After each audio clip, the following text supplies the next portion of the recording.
The Roadhouse bar in Tucson sat heavy with cigarette smoke and the rumble of Harley engines cooling in the desert heat.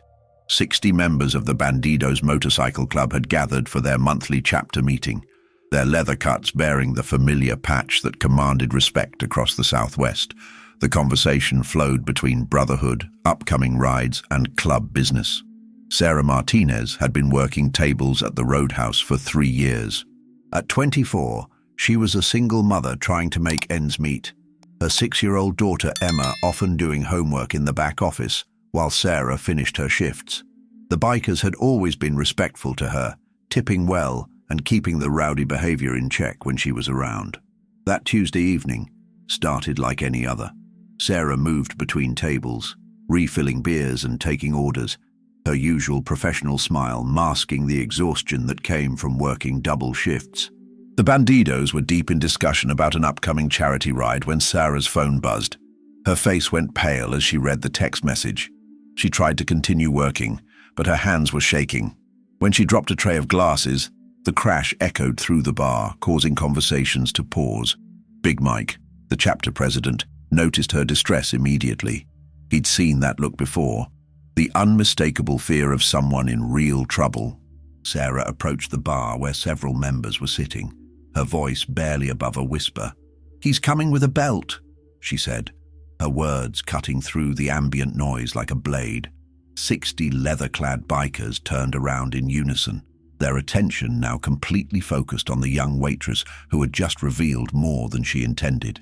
If you're enjoying this story of brotherhood and protection, hit that subscribe button and join our community. Big Mike set down his beer and leaned forward, his weathered face showing genuine concern.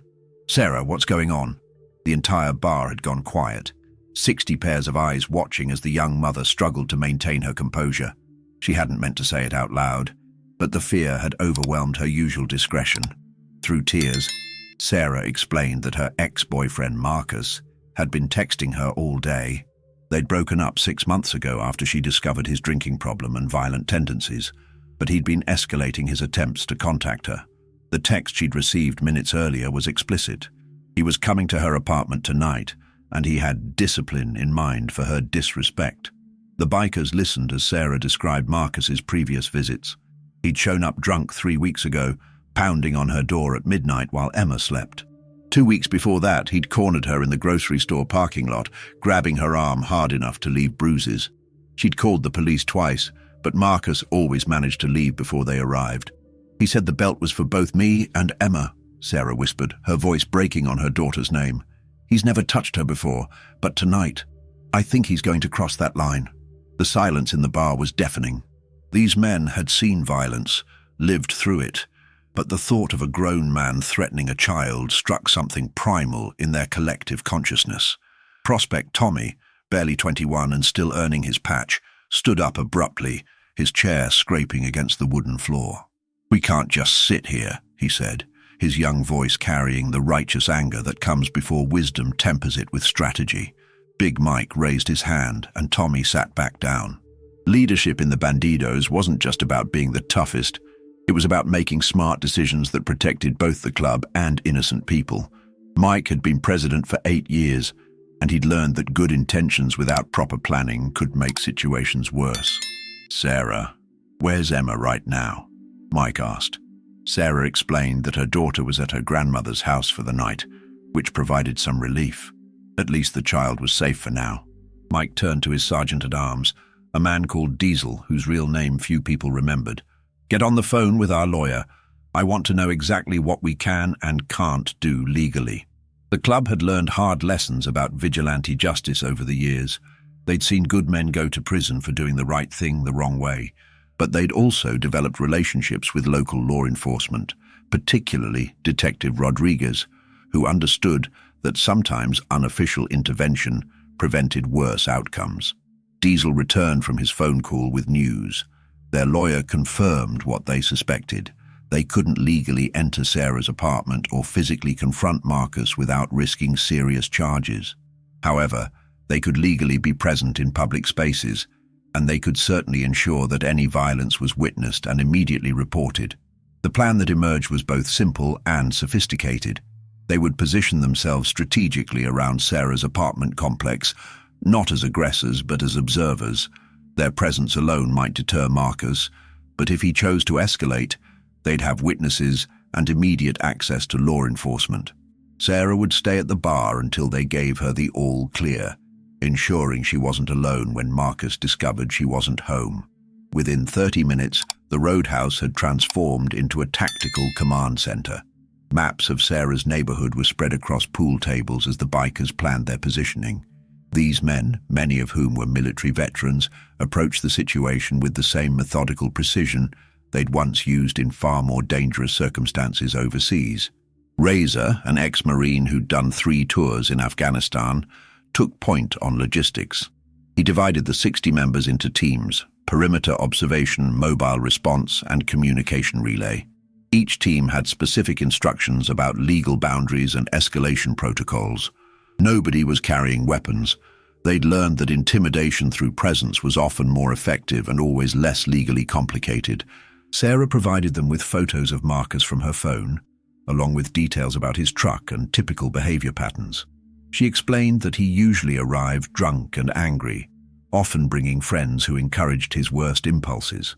The bikers noted this information carefully, understanding that multiple aggressors would require different tactics. Detective Rodriguez arrived at the bar 45 minutes later, off-duty, but willing to coordinate with the club's efforts. He'd worked with Big Mike before on similar situations and appreciated the club's evolution toward community protection rather than street justice. Rodriguez positioned himself in an unmarked car with a clear view of Sarah's building, ready to respond immediately if the situation escalated.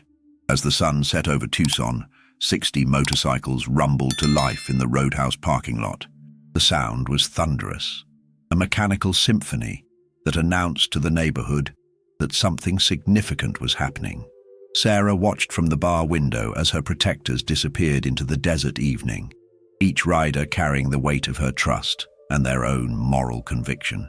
Marcus arrived at Sarah's apartment complex at 9:47 p.m., just as Sarah had predicted. His pickup truck weaved slightly as he parked, confirming the biker's suspicion that he'd been drinking. He sat in his vehicle for several minutes, talking on his phone and working himself into the rage that would justify his planned violence. From their concealed positions, the Bandidos watched as Marcus approached Sarah's apartment.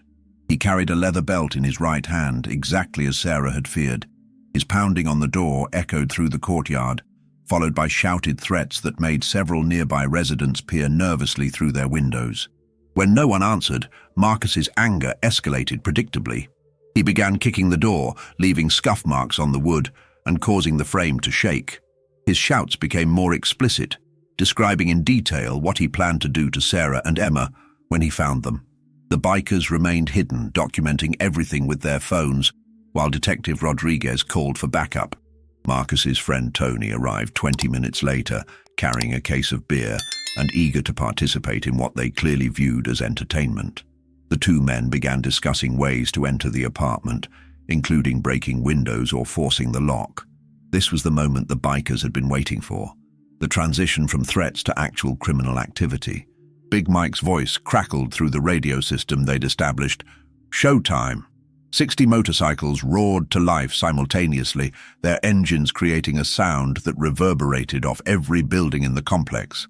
Marcus and Tony froze as headlights began appearing from every direction, surrounding the apartment building in a slowly tightening circle of chrome and leather. What are your thoughts on how communities should protect their most vulnerable members? Drop a comment below and let's discuss. The sight was overwhelming. 60 bikers arranged in perfect formation around the apartment complex, their engines idling in synchronized rhythm. Marcus and Tony found themselves in the center of a circle they couldn't escape, surrounded by men whose very presence communicated a simple message: you are outnumbered, outmatched, and unwelcome here.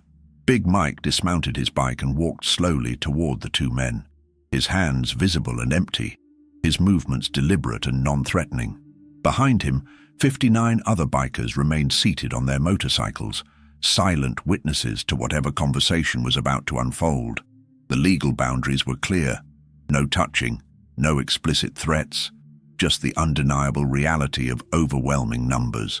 "Gentlemen," Big Mike said, his voice carrying the authority of someone accustomed to being heard and obeyed. "I believe you're looking for someone who isn't here tonight." Marcus, sobered by the situation if not by the alcohol, stammered something about having every right to visit his girlfriend. Tony had gone completely silent. His earlier bravado evaporated in the face of 60 potential opponents. Detective Rodriguez emerged from his unmarked car, his badge visible, and his radio crackling with updates from the backup units now approaching. The legal framework was falling into place. Criminal trespass, attempted breaking and entering, and public intoxication were all documented. Marcus's belt, still clutched in his hand, became evidence of premeditated assault.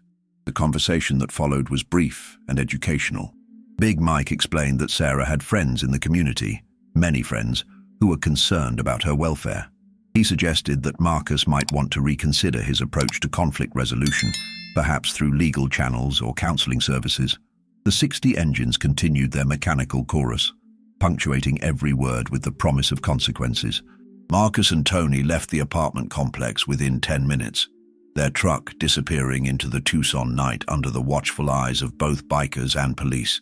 Detective Rodriguez followed them for several miles, ensuring they didn't circle back or stop at any bars that might refuel their courage. The immediate threat had been neutralized without violence, exactly as the Bandidos had planned.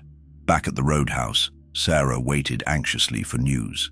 When Big Mike's call came through, confirming that Marcus had left and that police had documented everything, she broke down in tears of relief. The weight she'd been carrying for months, the fear for herself and her daughter, had been lifted by 60 strangers who'd chosen to make her problem their own. The legal aftermath unfolded over the following weeks.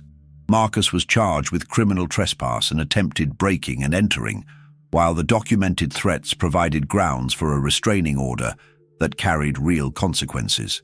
More importantly, he'd learned that Sarah wasn't isolated and vulnerable as he'd assumed. She had protectors, and they were watching.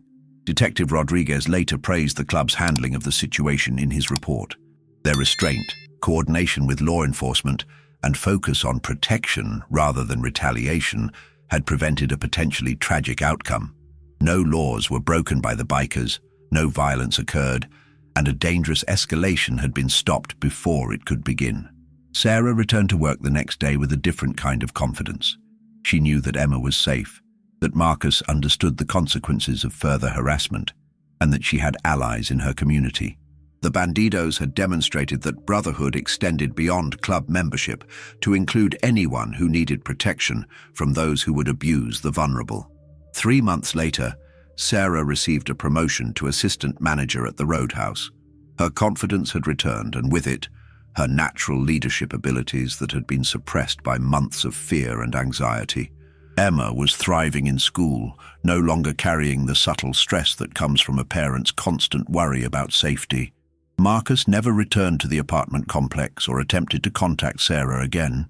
The restraining order remained in effect, but more powerful than legal documents was his understanding that Sarah's community was watching. The 60 bikers had delivered a message that transcended their physical presence that night. Some people are protected, and some behaviors have consequences. The story spread through the motorcycle community and beyond, becoming an example of how organized groups could protect vulnerable community members without resorting to vigilante justice. Other clubs began adopting similar protocols, working with local law enforcement to create networks of protection for those who had nowhere else to turn. Big Mike reflected on the night during a club meeting months later. "We didn't save Sarah," he told his brothers. "We gave her the space and safety to save herself. That's what real protection looks like. Not replacing someone's strength, but defending them until they can find their own." The distinction was important to men who understood that temporary rescue was less valuable than permanent empowerment. The Bandidos Motorcycle Club continued their regular activities, charity rides, community events, and brotherhood gatherings, but they also continued their informal role as protectors, understanding that their reputation and numbers carried responsibilities to those who had neither. Sarah's whispered plea had revealed something important about their purpose, something that went beyond leather and chrome to touch the fundamental human obligation to protect those who cannot protect themselves. If this story moved you, Please hit that like button and share it with someone who believes in standing up for others. Together, we can build communities where the vulnerable are protected and the strong use their power responsibly.